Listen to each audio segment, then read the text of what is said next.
What is next for global equity markets? Let's put that question to the man who got it right last March. Here's Marc Faber. He's the publisher of the Gloom, Boom, and Doom Report.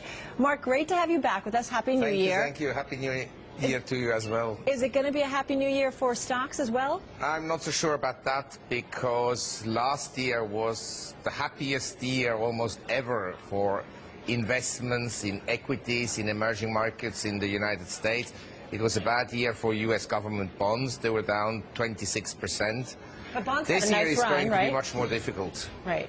Now, yesterday I was at the round table with so-called enlightened people, and all of them were relatively bullish, and they all believe that the markets will continue to rise to between March and June, and then have a correction, but end the year higher or at about the same level. And I think this complacency and unanimous belief that we'll still go higher now may lead actually right now to a more meaningful correction, and then later on in the year maybe a rally, but maybe not to new highs, and that overall we could close the year lower than we are today. So one thing you're not concerned about then is asset bubbles, right? Because you're not concerned also about a major bubble in the emerging markets either. Well, I'm concerned about the U.S. government deficit bubble. In other words, I'm concerned about the government debt rising very dramatically over the next 5 years, and also unfunded liabilities going up very substantially, and that eventually in 5 to 10 years' time, the interest payments on the government debt will go up very substantially as interest rates then go up. So that is my main concern. But there was a time, Mark, when we were all talking about the massive inflation that would come out of all the stimulus money that was poured into the system. Yes. And then more recently, people have been talking about asset bubbles being pumped up by this. And now it doesn't look like, at least in your opinion, either one of those things is going to happen. Well, I think we have to distinguish. Basically, in the United States, you have a symptom of inflation, which is the weak dollar. And through the current account deficit of the United States and the reserve accumulation overseas we had huge bubbles, in the sense that we had a property bubble in Dubai, and we have excessive valuation in some of the emerging economies in the property markets, like in Hong Kong, and to some extent now also Singapore, and we have a credit bubble in China building up and so forth. And the price level in emerging economies has gone up substantially. Say the prices in Hong Kong, Singapore, or in Sao Paulo are the same like in New York City. We spent a lot of time this week talking about the financial sector. You've got the bonuses coming out, public outrage. You've got financial executives going before lawmakers tomorrow to talk about the financial crisis, kind of to prevent us from getting here again. I'm curious, you're over in Asia. What's your takeaway on everything that's going on in terms of the financial situation right now? You forgot to mention the Fed making such a huge profit. I wonder how they value their assets on which they're sitting. There's also no auditor. How can they show a profit? Sure, anyway, they're marking in the market. But I think in Asia we are concerned about Mr. Bernanke, and also in other countries around the world, that he will continue with his quantitative easing. I think it will be very difficult for the Fed to step back and no longer purchase mortgage-backed securities. Otherwise, if they stop, maybe the market will just decline and interest rates go up, which would be bad for the housing market. So I think that if, say, the market, we went from 666 on the S&P to 1140. Now we're coming off a bit. If we went down to around 900 on the S&P, you'd have more stimulus packages and more quantitative easing. And so I think that's a concern then about the value of the dollar, because don't forget, in Asia, well-to-do people are sitting up to here in dollars. The foreign exchange reserves of the $7.7 trillion, 70% are in Asia, in the hands of Asian central banks, including Japan, China, Taiwan, Hong Kong, Singapore, and so forth.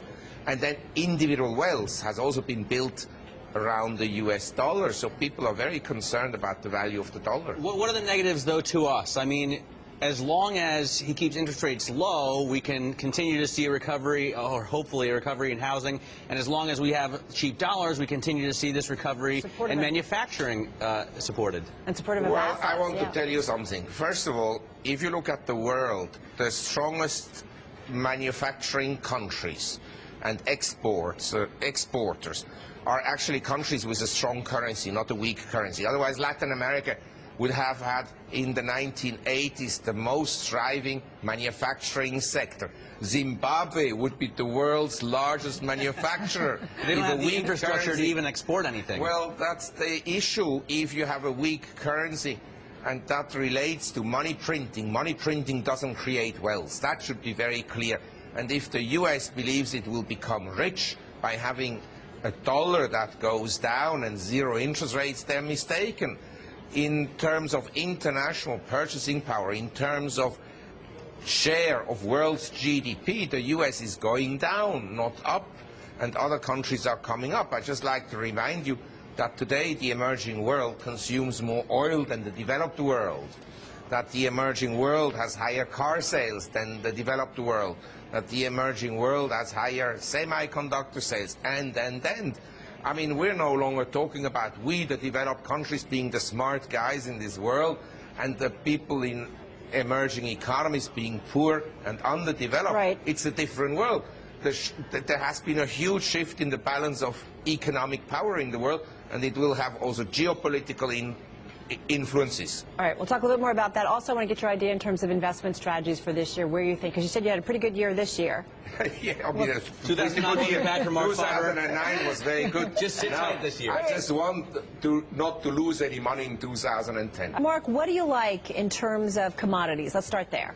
Well, okay, the cheapest commodity right now is wheat. It's at the 200 years low in real terms. But it's difficult for individuals to play the wheat market because it's quite volatile, and you can only play it sensibly through futures. The ETFs are too expensive. So that's something I would play. I still like the precious metals, but I think they will go down first. Gold? What about gold specifically? How much do you think it'll go down? Well, I think we can test around 1,050, something like this, maybe even 950.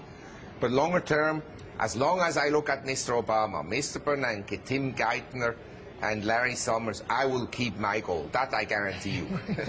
But you say, although you don't see huge gains in asset markets, if you were willing to take a big risk, it would be commodities. It would be wheat, soy, corn. I tell you, if I were willing to take a big risk, as of today, I will short the S&P. And I tell you why.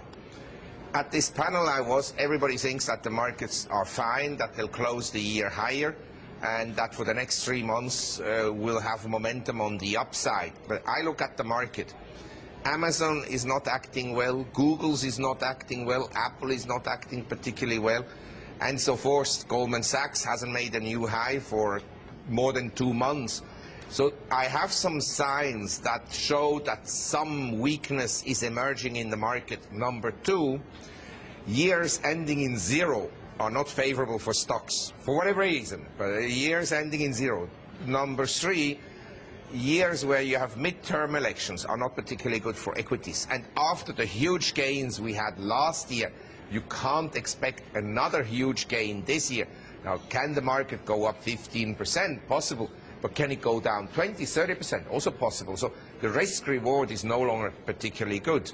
I think we have to take a holiday, and you want to go drinking in Britain, I go drinking in Thailand, and take it easy in terms of investments. I feel like that's a good idea for people across the board, but everyone's taking new jobs. My goodness. Yes, absolutely. All right, beyond drinking for 2010, let me just ask you, though, in terms of countries, because you were a little bit nervous about there is a very good company in Thailand called Thai Beverage. Okay, Thai Beverage. They make beer, is one of the best beers in the world, beer Chang. And they also make whiskey, local whiskey. That's the cheapest way to get drunk with little money, because you buy a whole bottle for like a few dollars, and the impact, the efficiency of that whiskey is very high. It's like college. Yes, absolutely. Is it a plate right for consolidation? Is it a public company? Can you buy it? It's in order to save money. We have to cut down on spending. As you know, we are in a recession. But you're serious. You're serious. I'm serious. Thai Beverage is a very good company. We got to run. Mark, thank you so much. We know you're heading on a plane. Thank you so much for stopping by. That was enlightening. Matt's going to check that one out. All right, Marc Faber, everybody.